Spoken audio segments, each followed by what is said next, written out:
चालेल. सर्वांचं पुन्हा एकदा स्वागत. आज आपण 13वा अध्याय करतोय. क्षेत्रज्ञ विभाग योग.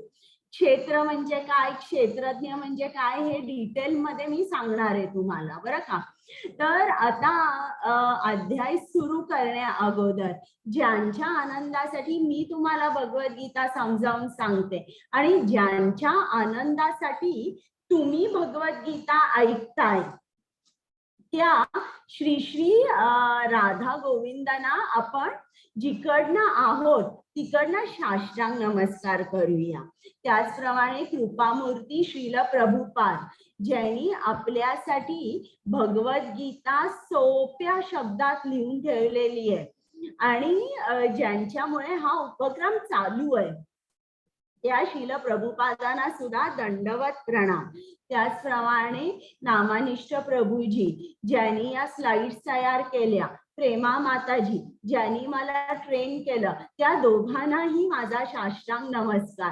आणि त्याप्रमाणे माझे ऍडमिन्स, को होस्ट, पूर्ण टेक्निकल टीम, कुमुद माताजी, पल्लवी माताजी, या दोघांना सुद्धा माझा प्रणाम आणि खूप मनापासून धन्यवाद. ते येत असल्यामुळे आपला जो रोजचा 1 तास जो आहे ना, तो सुरळीत होतोय. तर आता आपण हा अध्याय चालू करूया. आता आपण हा जो अध्याय, हे शेवटचे 6 अध्याय जे आहेत ना, तर त्या 6 अध्याय हे ज्ञान आहे, तर त्याला ज्ञानयोगी म्हटलं जातं. ज्याप्रमाणे पहिले 6 याच्यावर कर्माबद्दल सांगितलंय, कर्मयोग, मधले 6 भक्ती योग आणि हे शेवटचे 6 ज्ञान योग. तर श्रील प्रभुपादांनी ज्ञान योग किंवा कृष्णानी हा शेवटी ठेवलेला आहे, भक्ती योग मध्ये ठेवलेला आहे आणि कर्मयोग पहिल्यांदा सांगितलं. तर कर्म आणि भक्ती, जेव्हा कर्म आणि ज्ञान जेव्हा भक्तीला मदत करतात, तेव्हाच त्या भक्ती बीजाचं भक्ती वृक्ष होऊ शकतं. आपल्याला ज्ञान लागतं का? कारण आपण कुठल्या जगामध्ये आहोत, हे जे भौतिक जग आहे, या भौतिक जगातून सुटून आपल्याला जर कृष्णाकडे जायचं असेल तर आपल्याला ज्ञान सुद्धा लागतं. ज्ञानाने आपण कसे होतो, एका मार्गावर फिक्स राहू शकतो. ज्ञान नसेल तर कदाचित आपण खाली पडू शकतो. आणि श्रील प्रभुपाद नेहमी सांगतात, हे जे मटेरियल वर्ल्ड आहे ना, every step in this material world is a danger. इकडे प्रत्येक पाऊल म्हणजे एक वेगळा धोका आहे आणि तुम्ही खाली पडण्याची खूप शक्यता आहे. म्हणून तुम्ही रोज नरसिंह देवाकडे सुद्धा प्रार्थना करा की देवा, तू माझ्यामधली जी भक्ती आहे त्या भक्तीचा मात्र तू रक्षण कर.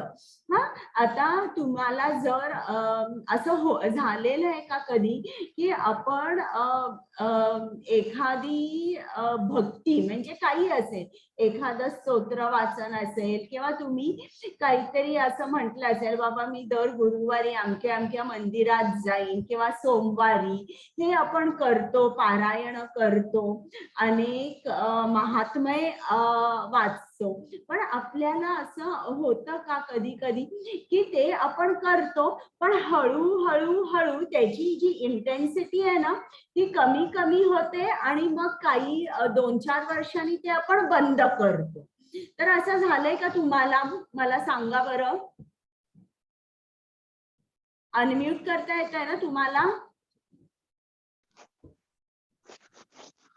नाही झालं माताजी. माताजी आवाज करू शकतात अनम्यूट सगळेजण, नो इश्यू, सगळेजण अनम्यूट होऊ शकतात. हो हो, होतं का असं तुम्हाला कधीतरी? हो झालंय. होतं ना, म्हणजे जणू काही, आता तुम्हाला माहिती आहे ना, लहान मुलं सापशिडी खेळतात तर तो पासा फेकतात आणि असं नेमकं होतं की आपण 99 वर जातो आणि तिकडे साप असतो आणि आपण लगेच खाली घसरतो. तर त्याचप्रमाणे अगदी आपण भक्तीमध्ये सुद्धा कुठल्या तरी आकर्षणाकडे आपण मोहित होतो आणि आपलंही पतन होतं. पण जर आपल्याला ज्ञान असेल तर आपण खाली घसरू शकत नाही. आपण ती जी भक्ती आहे ती दृढतेने पुढे पुढे नेऊ तर शकतोच, पण ती वाढवू शकतो. ती कशाने वाढवू शकतो? ती ज्ञानाने वाढवू शकतो. आता ज्याप्रमाणे प्रत्येक शहरात नाहीतर गावामध्ये असे काही एरियाज असतात बघा, की जिकडे आपण म्हणतो तू त्या एरियामध्ये चालली आहे ना, जरा जपून जा. तिकडे हमखास पाकिटमारी किंवा चोर असतात, तर तू जपून जा. किंवा खूप गर्दी ची जागा असेल तरी पण आपण असं सांगतो की बाबा मोबाईलला सांभाळून तुम्ही प्रवास करा किंवा असं काही. तर आपल्याला माहित असतं की या ठिकाणी खूप चान्सेस आहेत. कोणी मोबाईल चोरेल, कोणी पैसे चोरतील, कोणी गळ्यातली चेन ओढेल. तर आता या मटेरियल वर्ल्ड मध्ये, या भौतिक जगामध्ये सुद्धा आपली भक्ती कोण हिरावून घेऊन जाते, चोर कोण आहे, माया कशी काम करते हे आपल्याला समजलं पाहिजे. ज्याप्रमाणे आपण आता एखादा चोर आला, तो आपला मोबाईल घेऊन जाईल, पैसे, सोन्याचे दागिने किंवा आणि काही तुमचं ATMचं कार्ड वगैरे अशी वेगवेगळ्या तऱ्हेची चोरी असते. त्याचप्रमाणे ही माया सुद्धा आहे ना, ती वेगवेगळ्या तऱ्हेनी आपल्या अनेक गोष्टी चोरते. अशी चोरी कर्मयोग, करते ना भक्तियोग की आणि अशी चोरी करते की आपलं भक्तीवर लक्ष लागत नाही. म्हणजे कधी कधी असं, म्हणजे ती आपली पैसे लुटणं हे अगदी किरकोळ गोष्ट झाली बरं का. ती आपली झोप हिरावून घेऊन जाते. आपले जे रिलेशनशिप्स असतात ते दूर होतात. म्हणजे जे काय आपले अगोदरचे घनिष्ठ नातेसंबंध असतात त्याच्यामध्ये क्रॅक्स निर्माण होतात. तर अशा तऱ्हेने विविध तऱ्हेने ती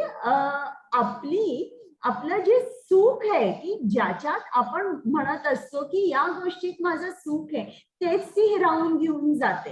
तर आता आपल्याला जेव्हा माहित असतं की चोर हा कुठे आहे, तेव्हा आपण कसे राहतो, आपण एकदम अलर्ट राहतो. आणि मग त्या ठिकाणी आपल्याला माहित असतं, मग आपण म्हणतो ठीक आहे, आता हा मोबाईल आहे, हा मी माझ्या हातातच ठेवीन किंवा आपण जास्त केअरफुल राहतो. त्याचप्रमाणे हे ज्ञान मिळाल्यावर तुम्ही अति दक्षतेने वागाल आणि तुमचं जे भक्तीचं बीज आहे त्याला रक्षण मिळेल आणि त्याचं मग वृक्ष होईल. तर म्हणून श्रील प्रभुपाद नेहमी म्हणतात की नरसिंह देवाची तुम्ही प्रार्थना करा.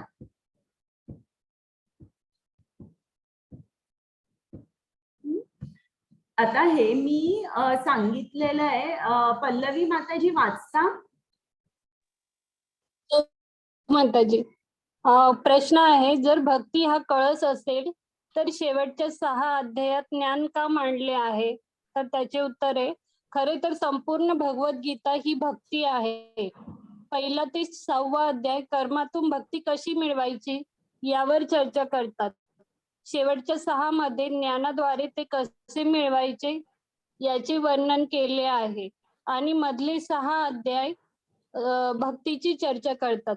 तसेच 12व्या अध्यायात कृष्णाने स्पष्ट केले की ते वैयक्तिकरित्या त्यांच्या भक्तांना जन्म आणि मृत्यूपासून कसे मुक्त करतात. म्हणून शेवटचे 6 अध्याय भौतिक जगापासून स्वतःला बाहेर काढण्यासाठी आवश्यक तत्वज्ञानाचे ज्ञान आहे. ज्ञानाचा उपयोग मायेपासून अलिप्त राहण्यासाठी आणि कृष्णाशी आसक्त होण्यासाठी होतो. म्हणून जेव्हा आपण भक्ती प्राप्त करण्यासाठी ज्ञानाचा उपयोग करतो तेव्हा तो भक्तीचा एक भाग बनतो. हरे कृष्ण. सुंदर. आता अर्जुनाचे प्रश्न आहेत, परत 6 प्रश्न त्यांनी विचारलेत आणि कृष्ण शांतपणे उत्तर देतो. असं म्हणत नाही मी तुला अगोदर सांगितलंय परत तू विसरलास नाही. त्याला समजेपर्यंत कृष्ण नीट उत्तर देतोय, त्याला समजावून सांगतोय. अर्जुनाचा पहिला प्रश्न आहे प्रकृती म्हणजे काय, आणि त्याचं उत्तर कृष्णाने दिले. प्रकृती म्हणजे भौतिक निसर्ग. पुरुष म्हणजे काय, पुरुष म्हणजे प्रकृतीचा उपभोग घेणारा किंवा the supreme enjoyer of all living entities. बरं, याला म्हणतात पुरुष म्हणतात. बरं का. तर एका अर्थाने इकडे आपण कोणीही पुरुष नाहीये. पुरुष हा एकच असू शकतो आणि तो म्हणजे कृष्ण. क्षेत्र, क्षेत्र म्हणजे काय, हे आपलं शरीर जे आहे पंचमहाभूतांचं, त्याला क्षेत्र म्हटले. क्षेत्रज्ञ म्हणजे काय की या शरीरा मध्ये जो आत्मा आहे आणि जो परमात्मा आहे, जो या क्षेत्राला जाणतो, या क्षेत्राचं ज्याला ज्ञान आहे त्याला क्षेत्रज्ञ म्हणतात. तर क्षेत्रज्ञ 2 आहे, एक जीवात्मा आणि एक परमात्मा. ज्ञान किंवा ज्ञानम म्हणजे काय, क्षेत्र आणि क्षेत्रज्ञ यांच्यामधला जो फरक आहे तो समजून घेणे म्हणजे ज्ञान. आणि ज्ञेय, इकडे ज्ञेय पाहिजे होतं, ज्ञानम नाही. ज्ञेय म्हणजे काय, ज्ञानाचे ध्येय. ज्ञानाचे ध्येय म्हणजे काय, परमात्मा. तर हे 6 प्रश्न अर्जुनाने विचारलेले आहेत. हरे कृष्ण. पल्लवी माताजी. हरे कृष्ण माताजी. अर्जुन म्हणाला, हे माझ्या प्रिय कृष्ण, मला प्रकृती म्हणजे स्वभाव, पुरुष म्हणजे भोग घेणारा आणि क्षेत्र आणि क्षेत्रज्ञ जाणणारा आणि ज्ञान आणि ज्ञेय जाणून घ्यायचे आहे. परमपुरुष भगवंत म्हणाले, हे कुंतीच्या पुत्रा, या शरीराला क्षेत्र म्हणतात आणि जो या शरीराला जाणतो त्याला क्षेत्रज्ञ म्हणतात. हरे कृष्ण. कुमुद माताजी. हरे कृष्ण.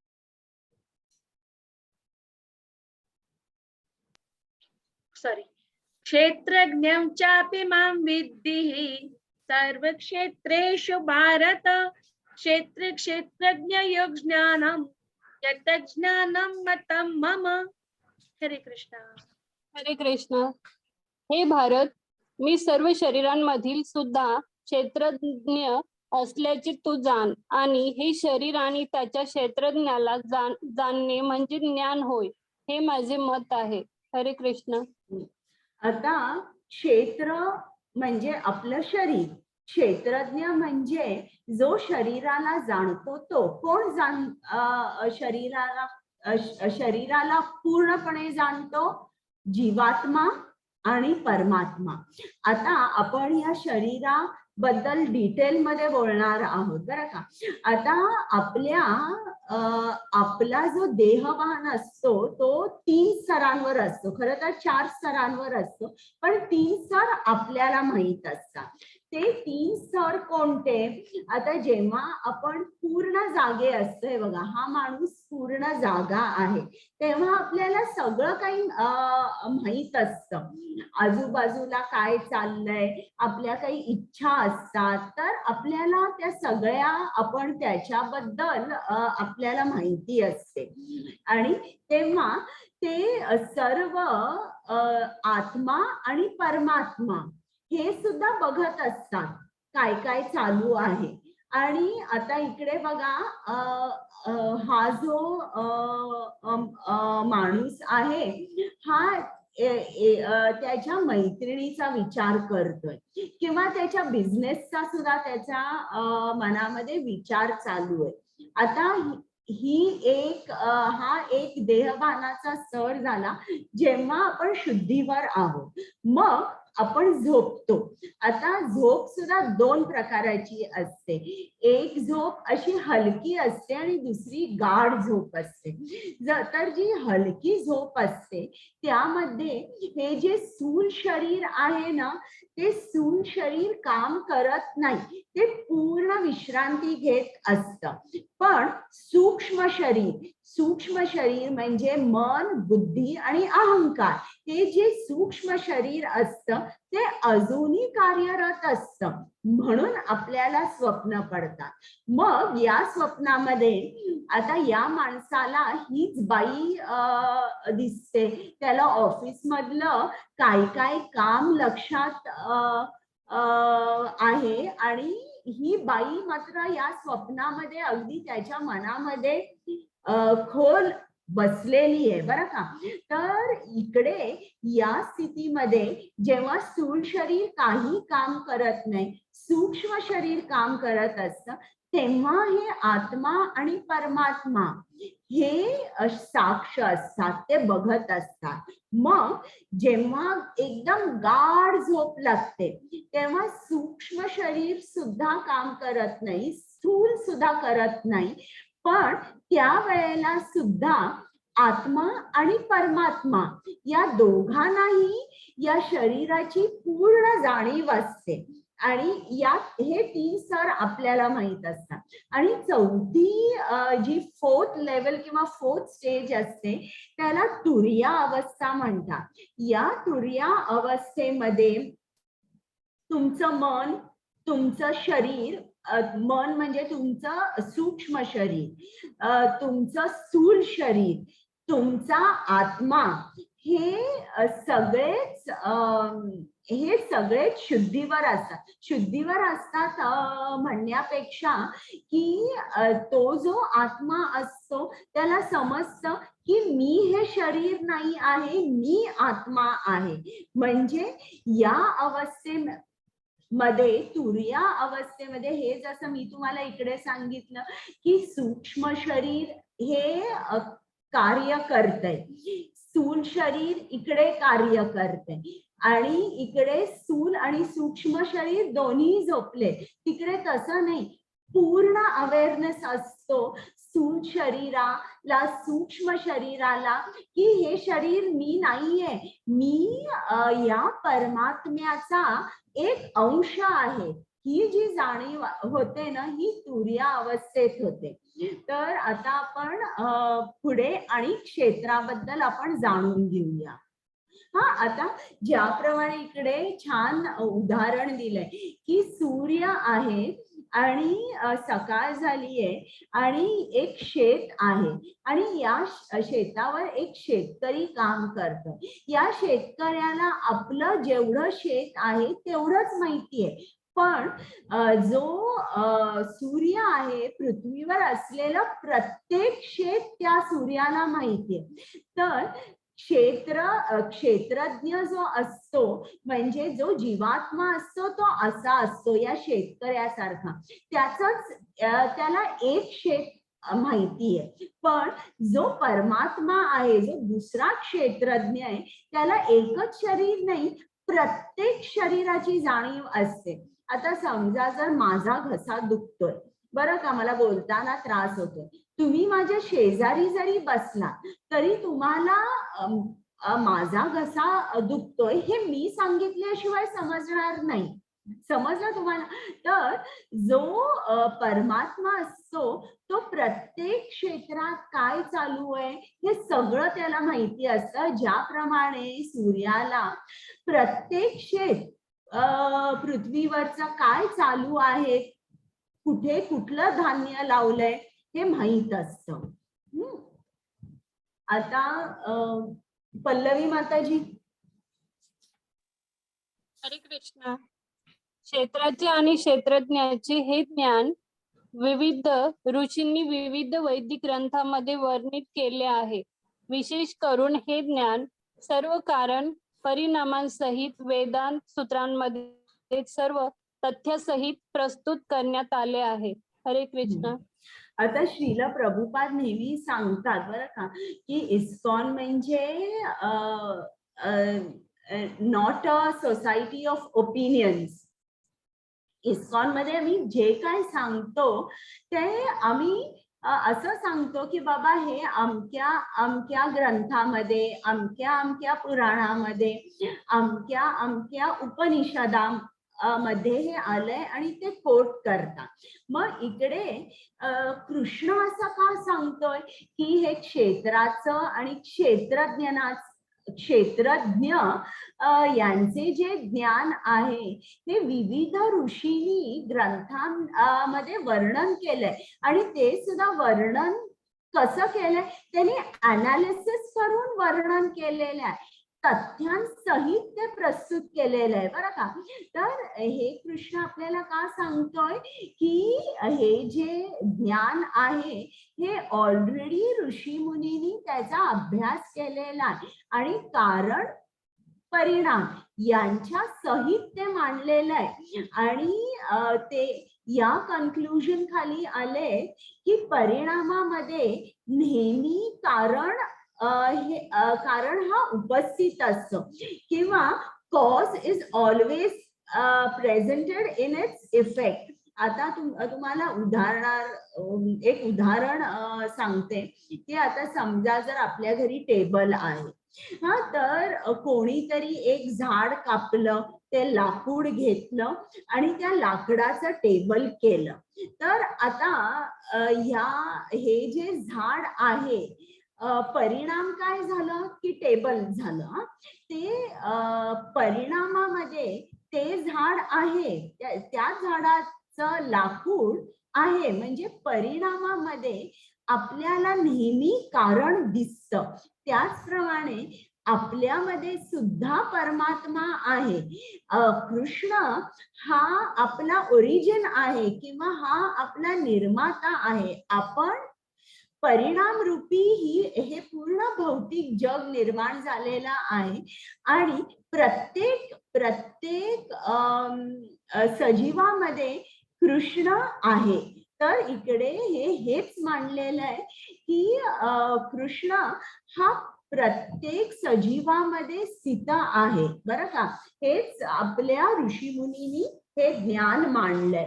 आता आपण आणि थोडस पुढे जाऊया क्षेत्राबद्दल माहिती करून घ्यायला.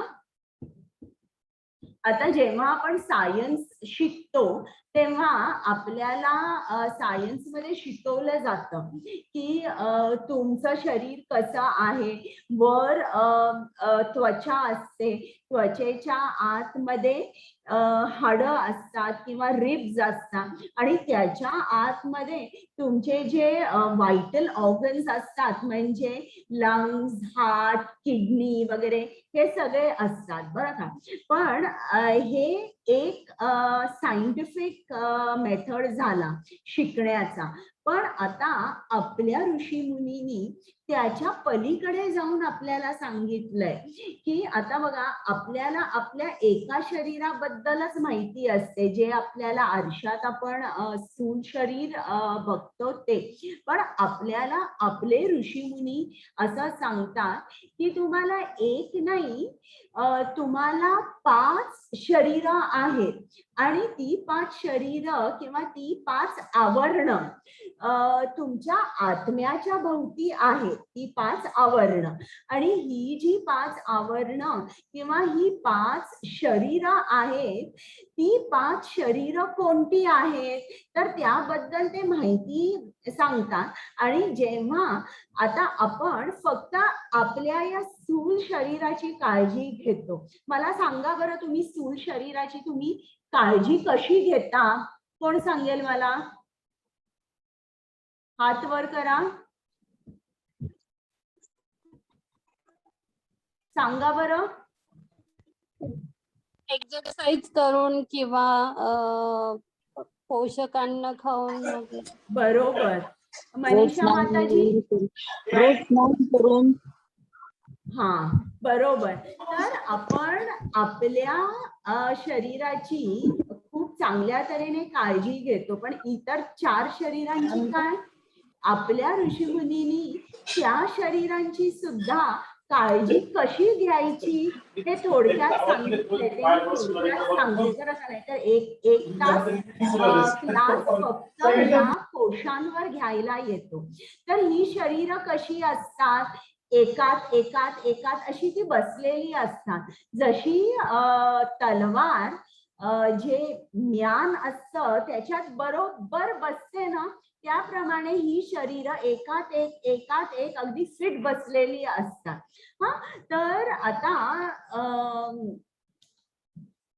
हे जे आपल्याला स्थूल शरीर आरशामध्ये जे बघतो आपण, त्या शरीराला ऋषीमुनींनी नाव दिलंय अन्नमय कोश.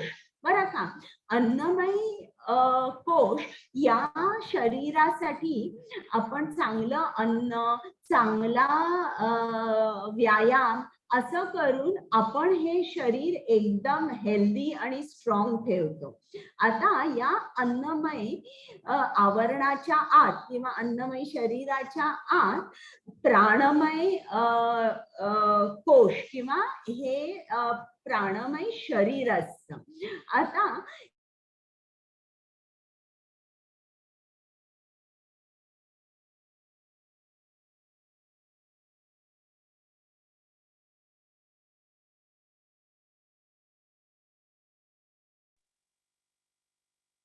माताजी आवाज नाही येते तुमचा.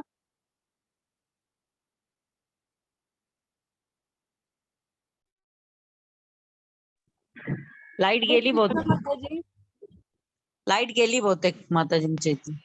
हँग झाले स्क्रीन पण त्यांची.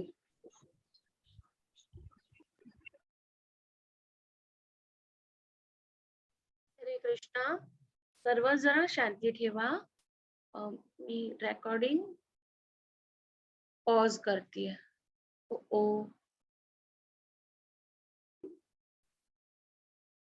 ओके. आणि स्क्रीन शेअर करते.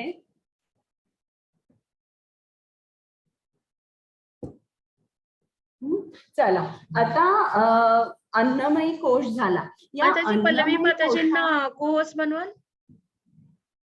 हा, या अन्नमय कोशामध्ये कोण असतं? साधारणपणे वृक्ष, वेली किंवा लहान बाळ, त्याला फक्त त्याला आनंद कधी होतो, त्याला त्याचं खाणं पिणं जेव्हा मिळतं तेव्हा तो आनंदी असतो. तर हा झाला अन्नमय कोश. म्हणजे तुम्ही असं म्हणा, चेतनेतला सर्वात खालचा स्तर जो असतो ना, तो अन्नमय कोश असतो. आता त्याच्याही वर जेव्हा आपण अन्नमय कोशाच्या आतमधलं जे शरीर असतं किंवा आवरण असतं त्याला म्हणतात प्राणमय कोश. तर हा जो प्राणमय कोश असतो याच्यामध्ये जो जी लाईफ एनर्जी किंवा व्हायटल फोर्स असतो किंवा आपण प्राणवायू म्हणतो ना, की जे 5 तुमचे वायू असतात, प्राण, अपान, व्यान, समान, उदान, तर हे सगळे वायू मिळून हा प्राणमय कोश होतो. इकडे जरा स्पेलिंग चुकीचं लिहिलंय. तर प्राणमय कोश होतो. म्हणजे जसा आता तुम्ही बघा, एखादा फुगा हवा काढल्यावर कसा होतो, काहीच त्याच्यामध्ये नसतं, आणि जेव्हा तुम्ही हवा घालता तेव्हा तो कसा फुगतो. तर त्याचप्रमाणे प्राणवायू हा जो असतो तो आपल्या शरीरामध्ये तो प्राणवायू हे दुसरं आवरण होतं, आणि तो प्राणवायू पण आपल्या या अन्नमय शरीराचा आकार घेतो. आता हा जो प्राणवायू आहे, आपल्याला जे प्राणमय कोशामध्ये राहतात ते कसे, ते कोण असतात? ते साधारणपणे प्राणी असतात, म्हणजे त्यांना या अन्नमय कोशाची जाणीव असते, खाणं पाहिजे. आणि दुसरं म्हणजे मला माझे प्राण वाचवायचे. मग तुम्ही बघितलं तर कुत्रे किंवा सिंह, वाघ हे आपल्या टेरिटरीमध्ये दुसऱ्या कुठलाही प्राणी आला तर ते त्याला घालवून टाकतात, नाहीतर मारून टाकतात. तर त्यांचं जे आहे की सर्वायवल हे जे आहे ना, ही एक कॅरेक्टरिस्टिक आहे प्राणमय कोशाची. मग आपण प्राणमय प्राणमय शरीर जे आहे ते आपण काय करतो, ते आपण ते हेल्दी ठेवायला आपल्याला प्राणायाम सांगितलाय करायला. मग प्राणायामाने आपण हे जे शरीर आहे ना, ते शरीर अतिशय स्ट्रॉंग आणि हेल्दी करू शकतो. आणि जे लोक आता जे ॲक्युपंक्चर किंवा प्राणिक हिलिंग ला जातात, ते या शरीराबरोबर या शरीरावर ते कार्य करतात. आणि ही शरीर कशी आहेत, हे स्थूल आहे, हे सूक्ष्म आहे, याच्यापेक्षा सूक्ष्म ज्ञानमय आहे, त्याच्याही पेक्षा सूक्ष्म विज्ञानमय कोश आहे, त्याच्याही पेक्षा सूक्ष्म आनंदमय कोश आहे. आता प्राणमय कोश झाला. आता प्राणमय कोशातला आतलं जे शरीर आहे त्याला मनोमय कोश म्हणतात किंवा ज्ञानमय कोश म्हणतात. आणि जणू काय हे जे शरीर आहे हे आपल्या विचारांचं शरीर आहे, थॉट प्रोसेस जी आपल्या मनामध्ये चालते. तर ते जे शरीर होतं त्या थॉट्सचं त्याला म्हणतात मनोमय कोश. आणि आता जे याच्यापर्यंत जाऊ शकतात, मनोमय कोशापर्यंत जाऊ शकतात, तर आणि जे आपला मनोमय कोश हेल्दी ठेवू शकतात, तर याला आपल्या ऋषीमुनींनी प्रिस्क्रिप्शन काय दिलंय की तुम्ही मंत्र म्हणा. बरं का, मंत्र म्हणजे काय आहे, आता मन जे आहे ते इझिली व्हायब्रेशननी किंवा नादानी अफेक्ट होतं. आणि आपण जो मंत्र म्हणतोय हरे कृष्ण कृष्ण कृष्ण हरे हरे, हरे राम राम राम हरे हरे, हा मंत्र या भौतिक जगाचा नाहीये. हा जो मंत्र आहे हा दिव्य मंत्र आहे आणि तो गोलोक वृंदावनातून आलाय. त्याच्यामुळे याचा जो इफेक्ट मनावर होतो तो पूर्ण वेगळा असतो. तुम्ही साधं हिंदी गाणं ऐका किंवा कुठलं तरी सिनेमाचं गाणं ऐका, त्यांनी तुमच्यावर काही इफेक्ट होणार नाही. असलं जरा राग वगैरे चांगला असेल थोडासा इफेक्ट होईल, पण या मनोमय कोशाला स्ट्रॉंग ठेवायला तुम्हाला मंत्र म्हणावे लागतात. आणि कुठला मंत्र, आता तुम्हाला माहितीये कलियुगाचा यज्ञ म्हणजे काय, कुठला मंत्र म्हणायचा. तर हे जे आपल्या विचारांचं शरीर बनतं ना त्याला मनोमय कोश म्हणतात. आणि त्यासाठी एक्सरसाइज किंवा त्या मनोमय कोशाला आपण हेल्दी करायला आपल्याला जप म्हणावा लागतो. आणि ज्यांचं मनोमय कोश हे खूप हेल्दी असतं तर त्यांना कधीही ती लोक घाबरत नाही, कधीही त्या लोकांना सफरिंग होत नाही. का? मनोमय कोश. आता तुम्ही बघितलं भक्त प्रल्हाद, कालच मी तुम्हाला सांगितलं की त्याला त्याच्या वडिलांनी अनेक त्याला विषारी सापाच्या पिंजऱ्यात ठेवलं आणि अनेक त्याच्यावर म्हणजे त्याचा जीव घ्यायचा प्रयत्न केला तरी तो घाबरला नाही. का? तर मनोमय कोश एकदम हेल्दी होता. हे आणि एक शरीर झालं. बरं, त्याच्याही आतमध्ये आता आपण जेव्हा जातो तेव्हा विज्ञानमय कोश होतं. विज्ञानमय कोश म्हणजे आपली जिकडे इंटेलिजन्स कार्यरत होतो. आता साधारणपणे आपल्या कोणाचाच इंटेलिजन्स कार्यरत होऊ शकत नाही. का होऊ शकत नाही? कारण आपण शास्त्र वाचलेली नसतात. श्रील प्रभुपादांनी सांगितले त्या भक्ती नियमांचं आपण पालन करत नाही, आपण गुरुही केलेले नसतात. तर त्यामुळे आपल्याला आपण त्या आनंद विज्ञानमय कोशापर्यंत पोहोचू शकत नाही. पण जर तुम्हाला विज्ञानमय कोश तुमचा हेल्दी स्ट्रॉंग करायला पाहिजे तर एकच उत्तर आहे. आता इकडे तुम्ही जप चालू केलाय, आता इकडे तुम्ही ज्ञान मिळवा. ज्ञान कोणाकडून मिळवा? बोनाफाईड स्पिरिच्युअल मास्टर, प्रामाणिक आध्यात्मिक गुरु. शास्त्र वाचा आणि तुमच्यापेक्षा प्रगत असलेले जे भक्त आहेत त्यांचा संग ठेवा. तर हा एक्सरसाइज झाला या शरीरासाठी, बरं का. आणि आनंदमय कोश, आता याच्याही पलीकडे जो सर्वात सूक्ष्म जे शरीर आहे की जो आत्मा आहे, ज्याच्यातून आनंदाचा उगम आहे, हे जे शरीर आहे त्याला आनंदमय कोश म्हणतात. आणि या शरीरापर्यंत जेव्हा आपण पोहोचू शकतो तर तेव्हा आपल्याला खूप आनंद मिळतो. मग इकडे पूर्ण स्थित राहायला आनंदमय कोशामध्ये आपल्याला काय करावं लागतं? भक्ती योग. तर तुम्हाला समजलं का ही कशी शरीर एकात एकात एकात आहे आणि ही जी आवरणे एकापेक्षा सूक्ष्म आहे. आणि ही क्षेत्राची किंवा तुमच्या शरीराची ही पूर्ण आता माहिती झाली. हरे कृष्ण. पल्लवी माताजी. हरे कृष्ण माताजी.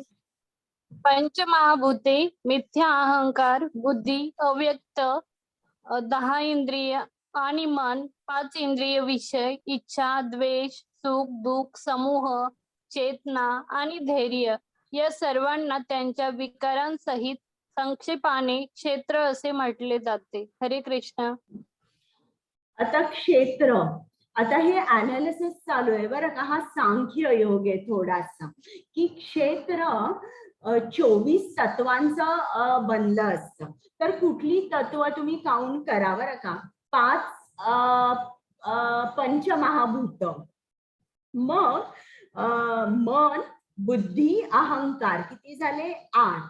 मग अव्यक्त म्हणजे याच्यामध्ये 3 गुण येतात, सत्वगुण, रजोगुण, तमोगुण, पण त्यांना एकच म्हटलेलं आहे, द अनमॅनिफेस्टेड किंवा अव्यक्त. 10 इंद्रिये. कुठली 10 इंद्रिये? 5 कर्मेंद्रिये आणि 5 ज्ञानेंद्रिय. 5 कर्मेंद्रिय कोणती आहे?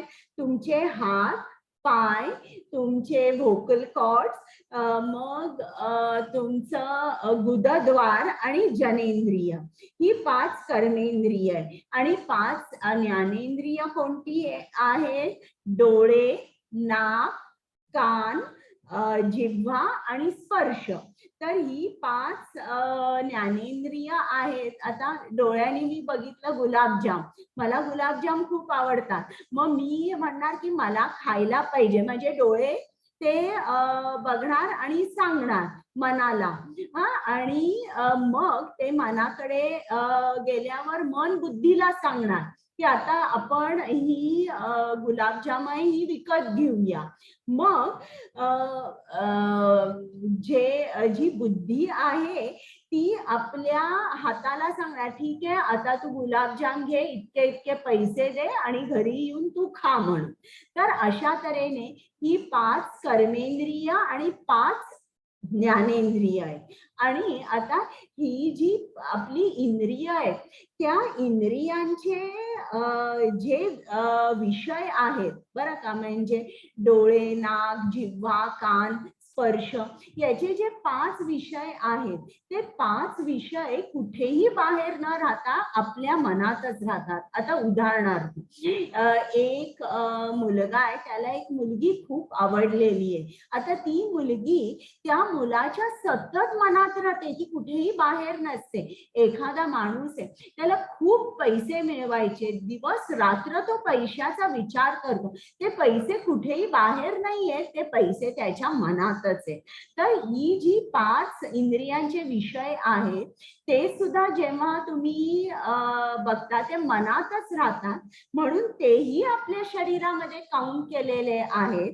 त्याच्यामुळे तुम्ही ऍडिशन केली तर 24 येते बघा. पंचमहाभूत 5, मन, बुद्धी, अहंकार 8, एक अव्यक्त 9, आणि मग 10 इंद्रिये, कर्मेंद्रिय आणि ज्ञानेंद्रिये, आणि 5 इंद्रियांचे विषय हे मनातच राहतात. हे सगळं करून आपलं क्षेत्र 24 तत्वांचं बनलेलं आहे. आता हे या क्षेत्रामध्ये 24 तत्वांचं बनलेलं शरीर, आत्मा या शरीरामध्ये बद्ध आहे. आता या आत्म्याला कृष्णाकडे जायचंय. मग या भौतिक जगातून याला या क्षेत्रातून तो कसा बाहेर पडू शकेल?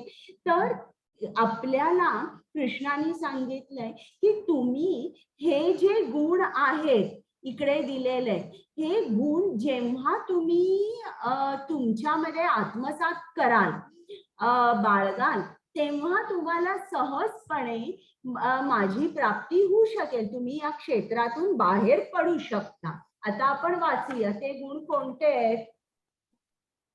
हरे कृष्ण. नम्रता, निरहंकार, अहिंसा, सहनशीलता, सरळपणा, आध्यात्मिक गुरुला शरण जाणे, पावित्र्य, स्थैर्य, आत्मसंयम, इंद्रिय विषयांचा त्याग, मिथ्या अहंकार रहित, जन्म, मृत्यू, जरा, व्याधी इत्यादींमधील दुःख दोष जाणणे, अनासक्ती, घरदार, पत्नी, मुलीबाळे इत्यादींपासून अनासक्ती, इष्ट आणि अनिष्ट गोष्टींमध्येही समचित्त राहणे, माझी निरंतर आणि अनन्य भक्ती, एकांतवासात राहण्याची उत्कट इच्छा करणे, सामान्य लोकांपासून अलग होणे, आत्मसाक्षात्काराच्या महत्वाचा स्वीकार करणे आणि परम सत्याचा तत्वज्ञानात्मक शोध, हे सर्व ज्ञान आहे असे मी घोषित करतो. या व्यतिरिक्त जे काही आहे ते सारे अज्ञानच आहे. हरे कृष्ण. म्हणजे आता हा एक एक गुण आहे ना, एक एक गुण जर घेतला तर एक एक क्लास घेता येईल, तो सुद्धा कमी पडेल. नम्रता, अहंकार, अहिंसा. आता मला कोण सांगू शकेल अहिंसा म्हणजे काय? कोण सांगू शकेल?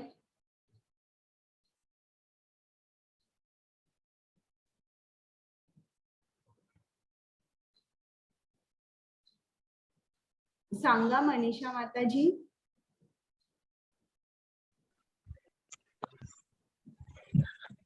मनाचे तसे शरीराची कुठल्याही प्रकारची इजा करणे म्हणजे अहिंसा. बरोबर आहे. लीना माताजी. अहिंसा म्हणजे जस्ट जसं आता सांगितलं त्यांनी की फिजिकली आपण मारतो, आपल्याला जनरली वाटतं की फक्त मारणे म्हणजे अहिंसा, पण आपण आपल्या बॉडीला मारतो किंवा मुलांना मारतो, ती अहिंसा फक्त नाहीये. आपण शाब्दिक अहिंसा पण करू नये, सॉरी हिंसा करू नये असं मला वाटतं.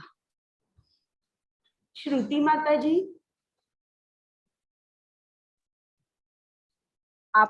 आपल्या दुसऱ्या आत्म्याला कृष्णापासून लांब ठेवणे यालाही अहिंसा म्हणतात.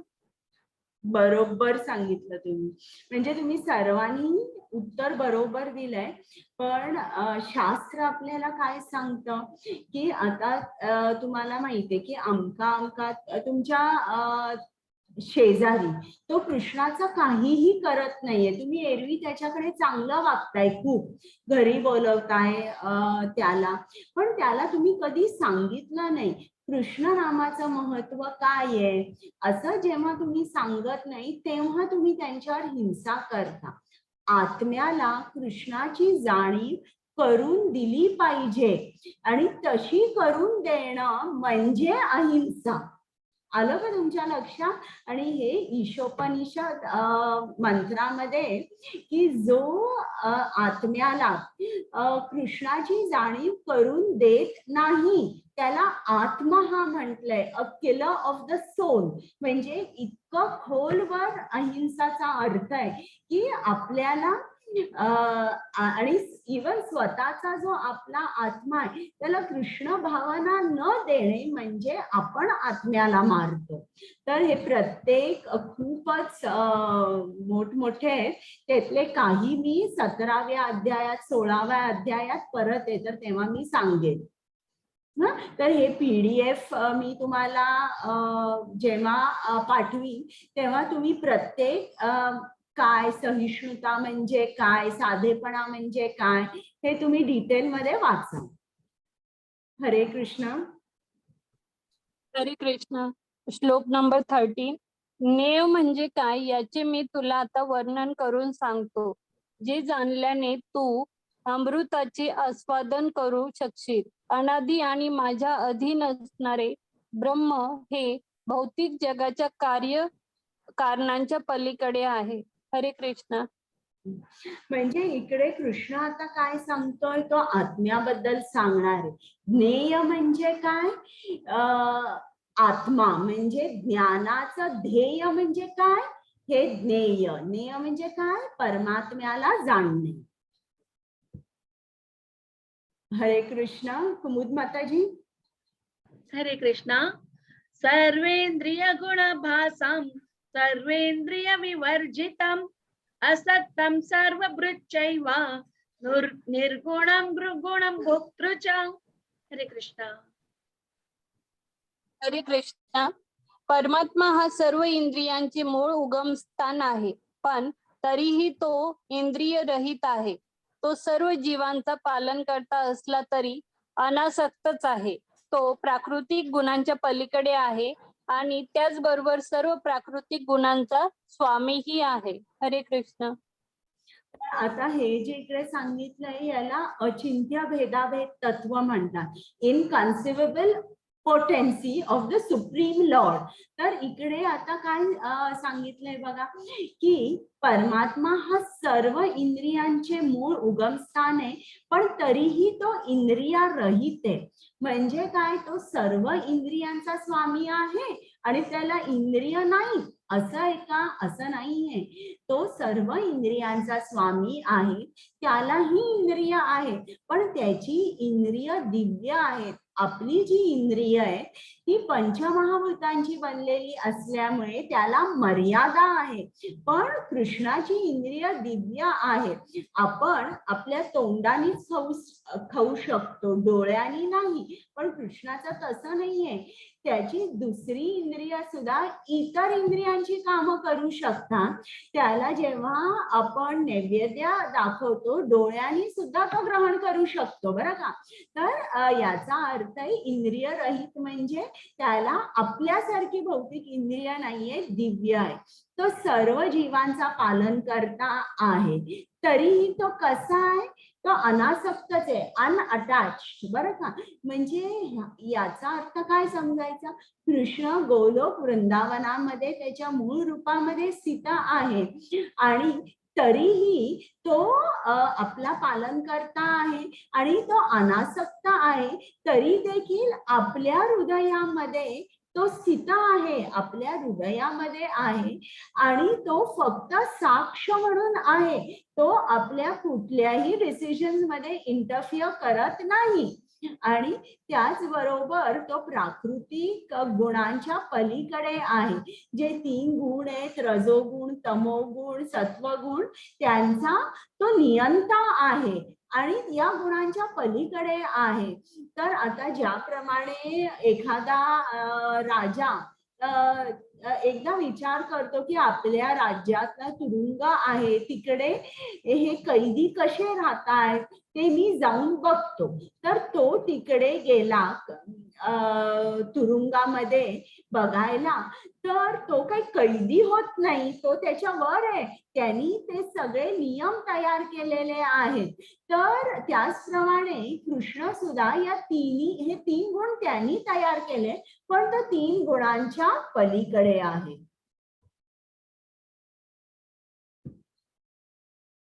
हरे कृष्ण.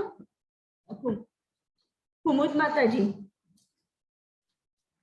हरे कृष्णा. बहिरनन्तश्च भूतानाम् अचरं चरम् एव च सूक्ष्मत्वादन्य विज्ञेयं दूरस्थं चान्तिके च तत्. हरे कृष्णा. म्हणजे इकडे आपल्याला लक्षात येतं की कृष्ण जरी खूप लांब आहे गोलोक वृंदावनामध्ये, पण तरी त्याच वेळेला तो आपल्या हृदयात सुद्धा स्थित आहे. आणि इकडे पुढे मला वाटतं स्लाइड आहे की ही ती स्लाइड आहे की उत्तरा जी होती, जेव्हा अश्वत्थामाने ब्रह्मास्त्र सोडला तेव्हा उत्तरा गर्भवती होती आणि तिला माहित होतं की या ब्रह्मास्त्रापासून काय मला कोणीही वाचवू शकणार नाही. तर ती कृष्णाकडे मनापासून प्रार्थना करते की मला आणि माझ्या बाळाला तू वाचव. तेव्हा कृष्ण जो परीक्षित महाराज हे जे तिच्या गर्भात होते त्यांच्या हृदयामध्ये कृष्ण स्थित होता, तो बाहेर आला आणि त्यांनी बाहेर गर्भाचं रक्षण केलं. म्हणजे तो आतमध्येही आहे आणि बाहेरही आहे.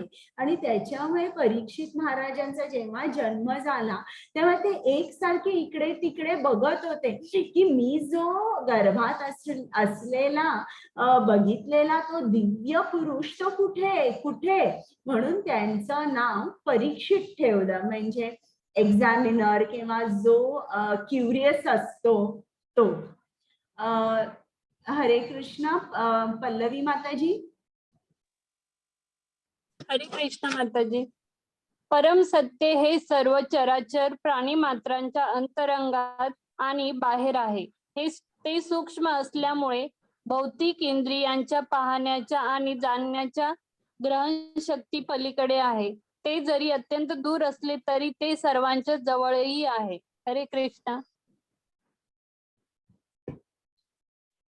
हरे कृष्ण. परत वाचा. सर्व प्रकाशमान वस्तूंमधील प्रकाशाचे उगम तो आहे. तो भौतिक अंधाराच्या अतीत आहे आणि अव्यक्त आहे. तो ज्ञान आहे, तो ज्ञेय आहे आणि ज्ञानाचे ध्येय आहे. तो सर्वांच्या हृदयात स्थित आहे. हरे कृष्ण.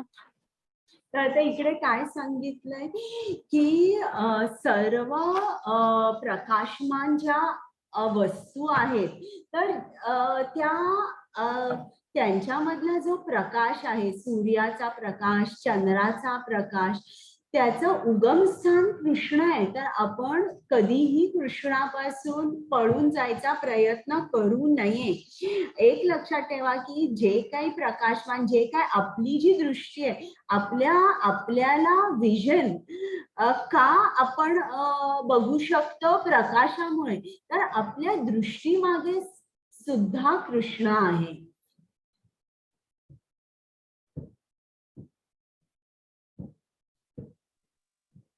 हरे कृष्ण. हरे कृष्ण. अशा प्रकारे क्रियाकलापांचे क्षेत्र म्हणजे शरीर, ज्ञान आणि ज्ञेय हे मी तुला थोडक्यात वर्णन केले आहे. केवळ माझे भक्तच हे पूर्णपणे समजून घेऊ शकतात आणि अशा प्रकारे माझ्या स्वभावाची प्राप्ती करू शकतात. हरे कृष्ण. तर इकडे ही गोष्ट, ही जी स्लाइड आहे ना, कठोपनिषदामध्ये हे सांगितलेलं आहे की त्यांनी एक कंपॅरिझन केलेलं आहे की एका डहाळ्यावर 2 पक्षी आहेत. एक आत्मा आहे आणि एक परमात्मा आहे. तर हा जो आत्मा आहे तो फळं खाण्यामध्ये व्यस्त आहे. त्याला एक फळ नाही आवडलं की तो वरच्या फांदीवर जातो, वरच्या फांदीवरून ते नाही आवडलं खालच्या फांदीवर जातो, तिकडचंही फळ नाही आवडलं तर ते झाड सोडून तो दुसऱ्या झाडावर जातो. तर झाड जणू काही एक शरीर आहे आणि हा जो आत्मा आहे तो नुसता फळाचा आनंद घेण्यात दंग आहे आणि इकडे परमात्मा त्याच्या शेजारीच आहे, तो त्याच्याबरोबरच सगळीकडे जातो आणि तो वाट बघतो की याचं फळ खाऊन कधी संपेल, कधी संपेल, हा माझ्याकडे कधी बघेल. हा अनंत जन्म वाट बघतोय परमात्मा. आपण त्याच्याकडे बघतच नाहीये. आपण फळामध्ये व्यस्त आहोत. मला हे पाहिजे, मला ते पाहिजे, मला ते मिळालं की मला सुख होतं, मी खूप आनंदित होते आणि मला माझ्या मनाप्रमाणे फळ मिळालं नाही, मी खूप दुःखी होते. तर अशा प्रमाणे या भावनेमध्ये आपण नेहमी फिरत असतो. पण आपण कृष्णाकडे काही झालं तरी आपण कृष्णाकडे बघत नाही. तर कृष्ण विचार करतोय, हा ज्या दिवशी माझ्याकडे बघेल ना त्या दिवशी मी याला इकडे ठेवणार नाही भौतिक जगात, मी लगेच त्याला घेऊन गोलोक वृंदावनात जाईल. म्हणजे ज्याप्रमाणे समजा जर आपल्याकडे कोणाकडे कुत्रा असेल आणि त्या कुत्र्याला सकाळी त्याचं मलमूत्र त्याग करण्यासाठी कुत्र्याचा मालक कुत्र्याला घेऊन जातो. आता ते मलमूत्र त्याग झाल्यानंतर तो तिकडेच मालक दिवसभर कुत्र्याला फिरवत बसतो का, इकडे जा तिकडे जा, नाही, लगेच तो घरी घेऊन येतो. 10-15 मिनिटात नाही तर काही 20 मिनिटात, पण लगेच कुत्र्याला इकडे जा तिकडे जा फिरत बसत नाही, तो कुत्र्याला लगेच घरी घेऊन येतो. अगदी त्याचप्रमाणे मलमूत्र त्याग कृष्ण वाट बघतो की बाबा हे केवढे आसक्त आहेत, नुसती फळं, त्यांना नुसते भोग घ्यायचे आहेत. आणि श्रील प्रभुपाद म्हणतात की 84 लाख स्पीसीज, 84 लक्ष योनीमध्ये तुम्ही काय करताय, तेच करताय तुम्ही जे आता तुम्ही तुमच्या मानव जीवनात करताय. खाणं पिणं झोपणं मैथून आणि संरक्षण, हेच तुम्ही 84 लक्ष योनीमध्ये करत आलेला आहात. च्युइंग द च्यूड असं श्रील प्रभुपादांनी त्याला शब्द वापरलेले आहे. तर आता तरी तुम्ही कृष्णाकडे बघा, तो खूप प्रेमळ आहे. तो तुम्हाला इतकं प्रेम देईल की तुम्हाला कोणीही इतकं प्रेम देऊ शकणार नाही. तुम्ही त्याच्या घरी जा, तुम्ही तुमचा रस्ता चुकलेला आहात, त्याचं घर जे आहे ते तुमचं घर आहे. तर असं आपल्याला इकडे छान उदाहरण दिलंय कठोपनिषदातलं. हरे कृष्ण. हरे कृष्ण. भौतिक प्रकृती आणि जीव हे दोन्ही अनादी असल्याचे जाण, त्यांचे विकार आणि त्रिगुण हे भौतिक प्रकृतीपासून उत्पन्न होतात. हरे कृष्ण. तर आता एक प्रकृती आणि जीव दोन्हीही अनादी आहेत. तुम्ही बघितलं ना, 84 लक्ष योनी आहेत आणि ज्या इच्छाना बघा अंतच नसतो इच्छाना, म्हणून ही भौतिक प्रकृती आणि जीव अनादी म्हटले. म्हणजे इच्छा इतक्या अनंत असतात की जितक्या इच्छा त्याप्रमाणे तुम्हाला टेलर मेड शरीर मिळतं. बरं का, टेलर मेड शरीर तुम्हाला मिळतं. आता इकडे श्रील प्रभुपादांनी एकदा ते बीचवर फिरत असताना तिकडे त्यांना काही गोरी लोक सर्फिंग करत होती आणि खूप तासन तास त्यांचं सर्फिंग चाललं होतं. तर त्यांनी सांगितलं, the surfers are sufferers, next birth a fish body is waiting for them. त्यांच्या सर्फिंग करणारी जी माणसं आहे त्यांच्या हृदयामध्ये स्थित असलेला परमात्मा म्हणतो, अरे मी यांना हे मानव शरीर यासाठी दिलेलं नाहीये, या मानव शरीराचा चांगला उपयोग करण्यासाठी आणि माझ्याकडे येण्यासाठी मी त्यांना हे दिलेलं आहे. पण हे काय करताय, यांना एवढी आवड आहे समुद्रात राहायची, हे 6-6, 9-9 तास सर्फिंग करताय, तर मग यांना पुढे मी चांगलं माशाचं शरीर देईन ज्यांनी ते प्रचंड एन्जॉय करतील समुद्रामध्ये. तर असा कृष्ण विचार करतो आणि मग डायरेक्शन देतो प्रकृतीला की या जीवात्म्यासाठी असं शरीर तयार कर. आणि त्याप्रमाणे प्रकृती ते शरीर तयार करते. बघा केवढ्या इच्छा असतात, जितक्या त्या इच्छा अनंत आहेत त्याप्रमाणे आपल्याला आपली शरीरं मिळतात. हरे कृष्ण. हरे कृष्णा. कार्य कारण कर्तृत्वे हेतु प्रकृतिरुच्यते पुरुष सुख दुःखानां भोक्तृत्वे हेतुरुच्यते. हरे कृष्णा. प्रकृती ही सर्व भौतिक कार्यकारणांना कारणीभूत असल्याचे म्हटले जाते. तर जीव या संसारातील विविध सुख दुःखाच्या उपभोगास कारणीभूत असल्याचे म्हटले जाते. हरे कृष्ण. तर आता हे इकडे या श्लोकामध्ये उत्तर दिलंय की आपण असं बरेच जण प्रश्न विचारतात ना की चांगली माणसं असतात त्यांच्या आयुष्यामध्ये वाईट का घडतं, ती केवढी चांगली माणसं असतात. तर हे असतं की जे काय आपण केलेलं असतं ना वाईट कर्म अगोदर, त्याचं फळ आपल्याला पुढच्या जन्मात मिळतं. आता हे बघा इकडे त्यांनी दाखवलंय एक माणूस आहे, तो जे काय हवं ते खातोय, लक्ष देत नाहीये की हे खाणं योग्य आहे हे खाणं अयोग्य आहे, इकडे काही लक्ष देत नाहीये. काय समोर येतंय ते तो खातोय. तर जेव्हा आपण असं वागतो, आपण वेदांची पुस्तकं उघडत नाही, भगवद्गीता वाचल्यानंतर आपण म्हणतो नाही ठीक गोष्ट म्हणून ऐकायला बरी आहे आणि ते बंद करून कपाटात ठेवतो. जेव्हा जेव्हा आपण असं करतो मग तेव्हा आपल्याला अकाउंटेबिलिटी घ्यावी लागते. का की आपण एक्सटर्नल कंडिशन्सना ब्लेम करतो, अरे माझं वाईट कशामुळे झालं, या माणसांमुळे झालं, त्यांच्यामुळे झालं, यांच्यामुळे झालं.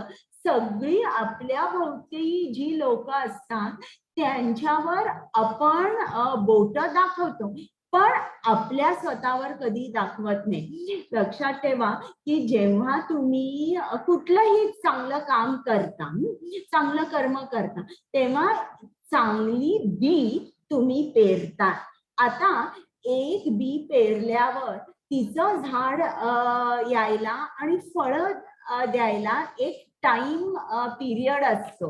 अगदी त्याचप्रमाणे जेव्हा आपण चांगलं कर्म करतो त्याचं फळ भोगण्यासाठी किंवा वाईट कर्म जे भोगतो त्याचं फळ भोगण्यासाठी एक टाइम पिरियड जातो आणि त्याच्यामुळे अगोदर जे काही लोकांनी केलेलं आहे ते आपल्याला दिसत नाही. आता समजा जर मी एक हिंदी सिनेमा बघते आणि हिंदी सिनेमामध्ये एक हिरो आहे, तो विलनला मारतोय, रक्तबंबाळ करतोय आणि मी टाळ्या वाजवते आणि आनंद माझ्या चेहऱ्यावर आहे. आता समजा जर माझी मैत्रीण आली आणि म्हणेल बापरे काय तू पिक्चर बघते आणि एवढा हा मारतोय दुसऱ्याला आणि तुला आनंद काय होतोय, पण तिला माहित नसतं की त्या विलननी अगोदर काय काय केलेलं असतं.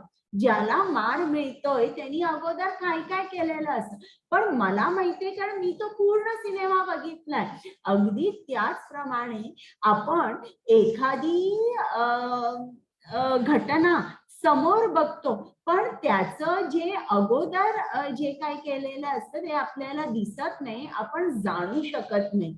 परंतु आपल्याला एक लक्षात आलं पाहिजे की हे काय आपल्या कंट्रोलमध्ये नाहीये, कुठली कर्म अगोदर केली काय. पण आता जेव्हा तुम्हाला भगवद्गीता ही माहीत झाली आहे तेव्हा मात्र तुम्ही ऍक्शन घेऊ शकता ना. म्हणजे आता तुम्ही अकर्म करा, तुम्ही जे काय कर्म करायचं आहे ते कृष्णासाठी करा, तुम्ही जप करा. आणि असं करून जेव्हा तुम्ही हे करायला लागता तेव्हा पूर्वजन्मात जे जे काय पाप केलेलं आहे त्या पाप कर्माचे जे परिणाम भोगावे लागणार आहे ते मात्र कृष्ण भस्मसात करतो. इतकं तरी आपल्याला मिनिमम करता येईल. हरे कृष्ण. हरे कृष्णा. पुरुष प्रकृतिं स्तोहि भुक्ते प्रकृतिर्जान् गुणान् कारणं गुणसंगोऽस्य सद् असद्योनि जन्मसु. हरे कृष्णा. हरे कृष्ण. याप्रमाणे जीवात्मा प्रकृतीच्या त्रिगुणांचा भोग करीत भौतिक प्रकृतीमध्ये जीवन व्यतीत करतो. भौतिक प्रकृतीशी संग केल्यामुळे असे घडते. याप्रमाणे त्याला विविध योनीमध्ये बरे वाईट प्राप्त होते. हरे कृष्ण. म्हणजे इकडे मी सांगितलं मगाशी तेच सांगितलेलं की भौतिक प्रकृतीशी आपण संग करतो, आपण माया बरोबर संग करतो. माया बरोबर संग करताच ती आपल्याला 3 गुणांनी बांधते. पण जेव्हा आपण कृष्णाची संग करतो या तिन्ही गुणांच्या पलीकडे जातो आणि मग आपण ज्या गुणात असतो, जे आपल्याला हवं असतं ते सगळं मिळत जातं त्याप्रमाणे आपल्याला शरीर. हरे कृष्ण. पल्लवी माताजी. हरे कृष्णा माताजी. श्लोक पण आहे. उपद्रष्टानुमंता च भर्ता भोक्ता महेश्वरः परम आत्मेति चाप्युक्तः देहेस्मिन् पुरुषः परः. हरे कृष्णा. हरे कृष्ण. तरीही या शरीरात आणखीन एक आहे, एक दिव्य भोक्ता जो भगवान आहे, सर्वोच्च मालक आहे, जो देखरेख करणारा आणि परवानगी देणारा म्हणून अस्तित्वात आहे आणि म्हणून जो परमात्मा म्हणून ओळखला जातो. हरे कृष्ण. तर आता कुठलंही कार्य करायला इकडे आता आपण जे शिकलोय 3 गोष्टी लागतात. एक म्हणजे आत्मा जीवात्मा आहे तो इच्छा करतो बरं का. त्या इच्छेला परमात्मा सँक्शन करतो. बरं. आणि तो प्रकृतीला डायरेक्ट करतो की याला हे अमक जे काय लागेल इच्छा पूर्ण करायला ते सगळे आयटम्स त्याच्या समोर दे. तर इकडे परमात्मा कसा असतो, तो फक्त तिकडे बघतो, तो सँक्शन करतो. बरं वाईट तो आपल्याला कधीच फोर्स करत नाही की तू हे करतोयस हे चुकीचं आहे. तो आपले फक्त विचार बघतो.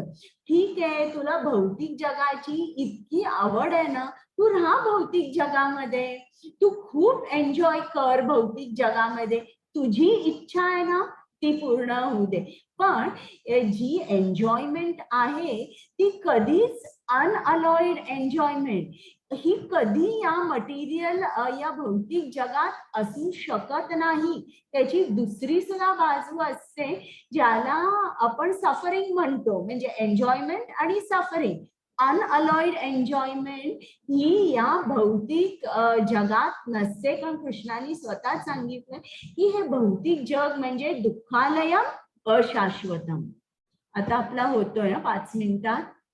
हरे कृष्ण. पल्लवी माताजी. हरे कृष्ण. जो भौतिक प्रकृती, जीव आणि त्रिगुणांचे विकार या संबंधीचे तत्व जाणतो त्याला निश्चितपणे मोक्ष प्राप्ती होते. त्याची वर्तमान स्थिती कशीही असली तरी त्याचा या ठिकाणी पुनर्जन्म होत नाही. हरे कृष्ण. बघा कृष्ण आपल्यावर किती प्रेम करतो आणि त्याला किती आपण हवे आहोत. तो इकडे कृष्ण सांगतोय की जो या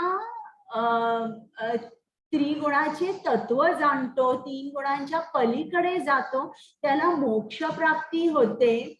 आणि तो विचार करत नाही की बाबा या माणसाने किती पाप केलंय, हा अगोदर कसा होता, काय होता, हे तो म्हणतो की मला नकोय हे काही. त्याला कधीच परत पुनर्जन्म मिळत नाही. हरे कृष्ण. हरे कृष्णा. काहींना ध्यानाद्वारे, काहींना ज्ञानाच्या अनुशीलनाद्वारे, तर काहींना निष्काम कर्माद्वारे म्हणजे फलदायी इच्छांशिवाय परमात्म्याचा साक्षात्कार होतो. हरे कृष्णा. तर आता इकडे आपल्याला कृष्णाने काय सांगितलंय की परमात्मा जो आहे तुम्ही त्याला 3 मार्गाने जाणू शकता. एक झाला ध्यान योग, एक झाला ज्ञान योग आणि एक झाला निष्काम कर्मयोग. बरं का, कर्मयोगाद्वारे. पण या तिन्ही मध्ये आनंद मिळत नाही. तुम्ही जर भक्ती योग केला तरच तुम्हाला आनंद मिळू शकतो.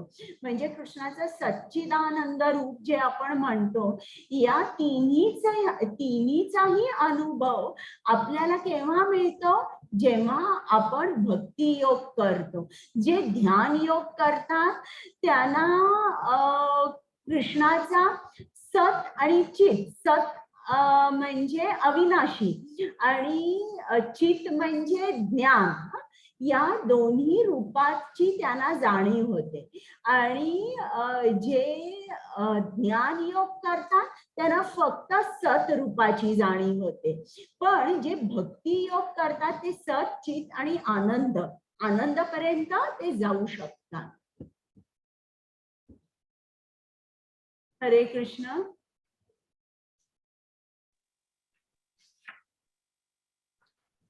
हरे कृष्ण. माताजी.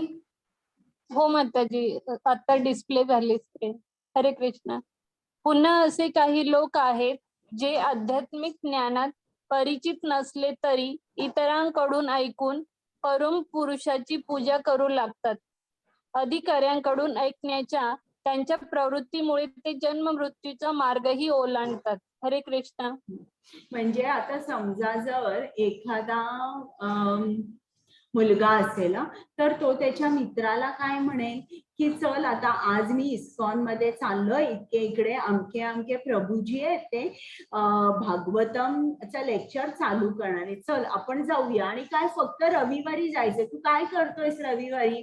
तो मित्र म्हणेल कशाला, आपण कुठल्या मंदिरात, चल आपण एखाद्या सिनेमाला जाऊया किंवा आपण कुठेतरी वीकेंडला बाहेर जाऊया वगैरे. तर तो मित्र म्हणतो नाही, आता मी सांगितलं ना तू माझ्या बरोबर चल, एरवी मी तुझं ऐकत असतो. आणि जरा जबरदस्ती करून तो आपल्या मित्राला घेऊन जातो आणि तो मित्र जातो, ऐकतो आणि त्याला खूप आवडतं. तो म्हणतो अरे काय सुंदर कथा सांगितली, चला आता मी परत पुढच्या रविवारी येतो.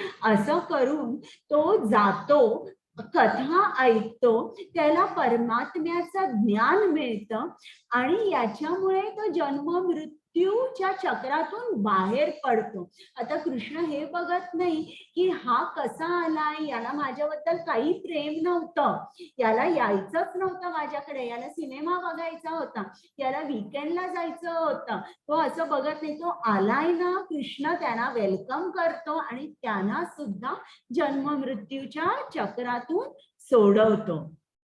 हरे कृष्ण. हरे कृष्ण माताजी. हे भरत शर्भ, चर आणि अचर असे तू जे काही अस्तित्वात पाहत आहेस ते क्षेत्र आणि क्षेत्रज्ञ यांच्या केवळ योगापासून निर्माण होते तेच जाण, संयोगापासून निर्माण होते तेच जाण. हरे कृष्ण. म्हणजे जे काय आपण बघतो चल आणि अचल, हे दोन्हीही क्षेत्र म्हणजे पंचमहाभूतांचं जे काय बनलेलं आहे आणि पंचमहाभूतात असणारा आत्मा आणि परमात्मा, या कॉम्बिनेशनमुळेच हे सगळं आपल्याला जे अस्तित्वात आपण आहे, जे बघतो, हे त्यांच्या संयोगातून निर्माण झालेला आहे. हरे कृष्ण. हरे कृष्ण.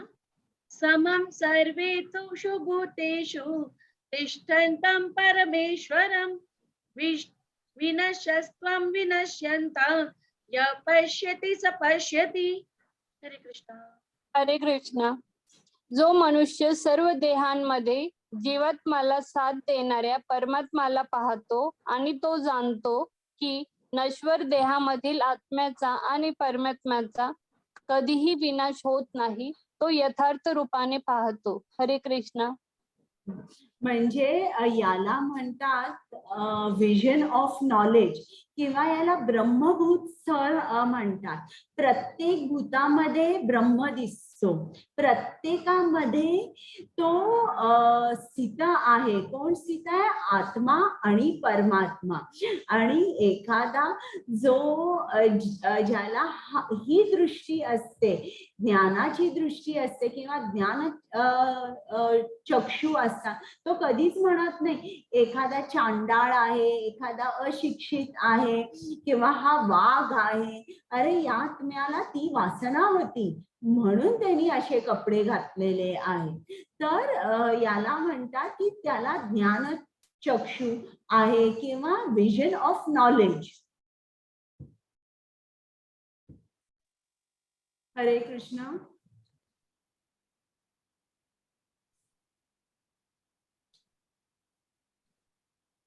एक मिनिट माताजी. हा. हरे कृष्ण. जो मनुष्य सर्व जीवांमध्ये परमात्म्याला समान रूपाने उपस्थित असल्याचे पाहतो, तो मनामुळे स्वतःची अधोगती होऊ देत नाही. याप्रमाणे तो परमगतीला प्राप्त होतो. हरे कृष्ण. म्हणजे हे झालं ऍप्लिकेशन ऑफ नॉलेज, बरं का. जे आपण बघतो, ज्ञान असल्यावर आपण ते आचरणात जेव्हा आणतो तेव्हाच आपल्याला परमगती प्राप्त होऊ शकते. म्हणजे जो मनुष्य सर्व जीवांमध्ये परमात्म्याला बघतो, तो सर्वांना कसा वागवतो किंवा त्याची दृष्टी अशी असल्यामुळे त्याचं आचरणही वेगळं असतं. तर असा माणूस स्वतःची अधोगती होऊ देत नाही. तो अधोगती होऊ देत नाही, कारण तो एक सेल्फ रिअलाइज सोल असतो, साक्षात्कारी माणूस असतो. मग असा जसा माणूस असतो, तुम्ही जेव्हा अशा माणसा बरोबर 5 मिनिटं 10 मिनिटं बसला, त्याच्याकडे जर तुम्ही बोललात, तर तुम्हाला काय जाणवेल की तुम्हाला तुमची जी आध्यात्मिक शक्ती आहे, जी ऊर्जा आहे, त्या ऊर्जेमध्ये सुद्धा तुम्हाला फरक वाटेल. आणि तुम्हाला अशा माणसाच्या संघामध्ये तुम्हाला खूप आनंद वाटेल. तुमचं मन लगेच शांत होईल. आणि ते समजा जर तुम्ही 5 मिनिटं 10 मिनिटं, एखादा माणूस खूप रागीट असला, 5-10 मिनिटातच तुम्ही म्हणाल चला आता आपण इकडनं उठून जाऊया, चला आपण इकडनं उठून जाऊया. कारण तो जो रागीट माणूस असतो त्याचं जे वागणं असतं, तो तुमच्यामध्ये एक तर परमात्मा बघूच शकत नाही. आणि त्याच्यामुळे तो काय करतो, तो त्याच्या स्वतःची तर अधोगती करतोच आहे, पण जो दुसरा माणूस आहे त्याला पण टोटली कसं वाटतं, drained of energy, totally drained of energy, मला इकडे बसायचंच नाहीये. आणि मग अशा लोकांकडे तुम्ही 5-10 मिनिटं नावापुरतं जाल आणि लगेच परत जाल. असा आलाय का तुम्हाला अनुभव? मला सांगा बरं.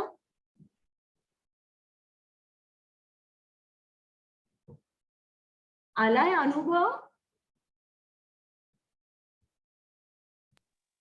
हो माताजी. काही लोकांना आपल्याला त्यांच्याशी बोलल्यावरती अजून बोलावं असं वाटतं. आणि काही लोक तुम्ही इस्कॉन मध्ये जा, कुठल्याही माताजी असतील, प्रभूजी असतील, जे उत्तम अधिकारी आहे, त्यांच्या बरोबर, अशा लोकांबरोबर तुम्ही जरी बसला थोडा वेळ, काही बोलला नाही, पण तुमच्या मनात जे काय आहे ना तेच ते बरोबर सांगतील. म्हणजे they will here what is unspoken. आलं तुमच्या लक्षात की ही त्यांची आध्यात्मिक ऊर्जा असते. प्रत्येक माणसामध्ये ते परमात्मा जेव्हा बघतात किंवा आपोआप त्यांच्या वागण्यामध्ये अतिशय प्रेम येतं, अतिशय प्रेम येतं, अतिशय नम्रता असते यांच्यामध्ये, अशा माणसांमध्ये. आणि त्याच्यामुळे ते तर स्वतःची अधोगती होऊ देत नाही, हा वेगळाच भाग झाला. पण जी माणसं त्यांच्या बरोबर सुद्धा बसलेले आहेत त्यांना सुद्धा जाणवते surge in the spiritual energy. त्यांची सुद्धा आध्यात्मिक ऊर्जा जी आहे ना त्यांना जाणवते की ही मी यांच्या बरोबर बसून बसून मला आनंद मिळतोय.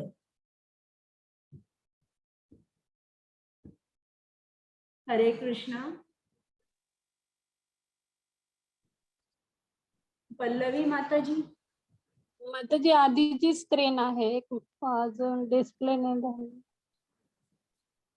वाचू का मी मग? हो माताजी, तीच स्क्रीन आहे. बरं चालेल. भौतिक प्रकृतीने निर्माण झालेल्या शरीराद्वारे सर्व क्रिया केल्या जातात आणि स्वतः काहीही करत नाही. हे जो पाहतो तो प्रत्यक्ष पाहतो. म्हणजे इकडे बघा, हे आपलं शरीर आहे. हे शरीर कोणी निर्माण केलेलं आहे? भौतिक प्रकृतीने. आपल्या इच्छेनुसार हे शरीर मिळालेलं आहे आपल्याला. आणि या शरीराद्वारे आपण अनेक क्रिया करतो. आणि खरं म्हटलं तर स्वतः आपण काहीही करत नाही. आपल्याकडून हे जे काय आपण कर्म करतो ते भौतिक प्रकृती 3 गुणांद्वारे करून घेते. तो चॅप्टर उद्याचा आहे पूर्ण. हा श्लोक आहे तुम्हाला उद्या पूर्ण लक्षात येणार आहे. पण आत्तासाठी फक्त तुम्हाला सांगते की आपण गाडीत नुसते बसलेलो आहे, पण कंट्रोल्स आपल्या बाजूला बसलेला आहे ना ड्रायव्हर, त्याच्या हातात आहे. जणू काही असं असतं आणि आपल्याला काय वाटतं की करता मी आहे. हरे कृष्ण.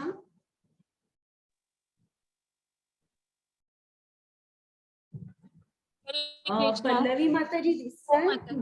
हो, हरे कृष्ण. आकाश त्याच्या सूक्ष्म स्वरूपामुळे सर्वव्यापी असूनही कोणत्याही गोष्टीत मिसळत नाही. त्याचप्रमाणे ब्रह्म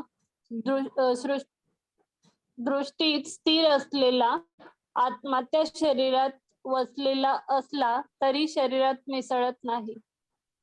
म्हणजे आपला शरीरामध्ये आत्मा हृदयात स्थित आहे, तरी तो हृदयाच्या मसल मध्ये किंवा आपल्या ब्लड मध्ये किंवा इतर शरीराच्या कुठल्याही भागामध्ये तो कुठेही मिक्स होत नाही बरं का.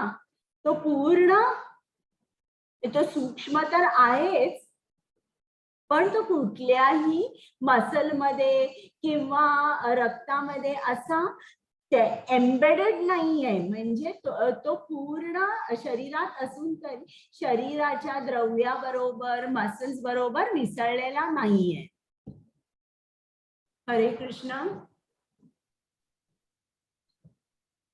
हरे कृष्ण. हे भरता जसा सूर्य एकटाच या सर्व विश्वाला प्रकाशित करतो, त्याचप्रमाणे शरीरातील एक जीव चैतन्याने संपूर्ण शरीर प्रकाशित करतो. हरे कृष्ण.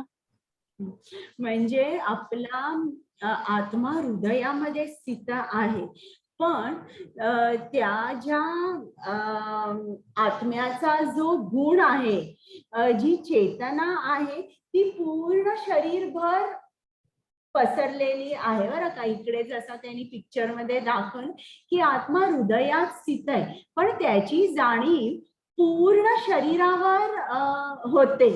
किंवा आता आपल्याला कोणीतरी चिमटा काढला हातावर तर आपल्याला लगेच लक्षात येतं. हे का होतं? हे या आत्मा जो आहे हृदयामध्ये स्थित आहे त्याचा तो परिणाम असतो. आता जेव्हा इकडे त्यांनी लाईटचं दाखवलंय, एक याच्या विपरीत तुम्हाला सांगते, जेव्हा आपण म्हातारे होतो आणि जेव्हा आपल्याला हे जग सोडायचं, जेव्हा ते दिवस जवळ येतात, तेव्हा हळूहळू आत्मा, आपली जी चेतना शक्ती आहे ना, ती हळूहळू हळू हळूहळू कमी होते. म्हणजे मग अशा लोकांना त्यांची जी सिस्टम, जी नर्वस सिस्टम आहे, सर्क्युलेटरी सिस्टम आहे, डायजेस्टिव्ह सिस्टम आहे, ती फंक्शन करत नाही. आणि मग त्यावेळेला म्हणजे बघा तुम्ही, समजा जरी एखाद्या माणसाच्या पायाला जरी जर चिमटा काढला तरी त्याच्या लक्षात सुद्धा येत नाही. जेव्हा ते शेवटचे दिवस यायला लागतात का, कारण तो आत्मा जो आहे, ती आपली शक्ती, चेतना शक्ती जी हळूहळू हळू ती श्रिंक श्रिंक श्रिंक होते आणि मग हा आत्मा हे शरीर सोडतो. हरे कृष्णा. हा शेवटचा श्लोक आहे. हरे कृष्णा. जी ज्ञानाच्या चक्षुने क्षेत्र आणि क्षेत्रज्ञ यांच्यातील फरक पाहता आणि भौतिक प्रकृतीच्या बंधनातून मुक्तीची प्रक्रिया देखील समजू शकतात, ते परमध्येयापर्यंत पोहोचतात. हरे कृष्ण. म्हणजे ज्यांना ज्ञान चक्षु असतात, जे फरक समजतात, क्षेत्र आणि क्षेत्रज्ञ, म्हणजे मी हे शरीर नाही, मी आत्मा आहे, हे जे समजतात आणि भौतिक प्रकृतीच्या बंधनातून मुक्त होतात, ते मुक्त होतात, त्यांना समजतं मी हे शरीर नाहीये, मी आत्मा आहे. असे जे ज्यांना समजतं ते कृष्णापर्यंत पोहोचू शकतात. तर आता आपला अध्याय झालेला आहे. आज आपण काय काय शिकलो? अर्जुनाने 6 प्रश्न विचारले. प्रकृती म्हणजे काय, पुरुष म्हणजे काय, क्षेत्र म्हणजे काय, क्षेत्रज्ञ म्हणजे काय, ज्ञान म्हणजे काय, ज्ञेय म्हणजे काय, हे सगळे प्रश्न अर्जुनाने विचारले. आणि मग कृष्णाने सविस्तर क्षेत्र, क्षेत्रज्ञ याचं वर्णन केलं. मग ज्ञान कसं प्राप्त करायचं हे पण आपल्याला सांगितलं. मग ज्ञानम बद्दल सांगितलेलं आहे आणि प्रकृती, पुरुष आणि प्रकृतीचा संग याच्याबद्दल सुद्धा कृष्णाने सांगितलंय आणि ज्ञानाच्या दृष्टीबद्दल सुद्धा आपण बोललो. तर आता आपला झालेला आहे. तुम्हाला काही प्रश्न आहेत का? रेकॉर्डिंग स्टॉप करा. आणि तुम्हाला समजला का हा जरासा 13वा अध्याय जो आहे ना, जरा अवघड आहे आणि खूप कॉन्सेप्ट आहेत. तर तुम्हाला समजलाय का? मी क्लास जवळजवळ 1.5 तास घेतला, समजावून सांगायचा मी प्रयत्न केला, पण बरेचदा पहिल्यांदा ऐकून समजणं अवघड पडतं. पण जेव्हा तुम्ही परत एकदा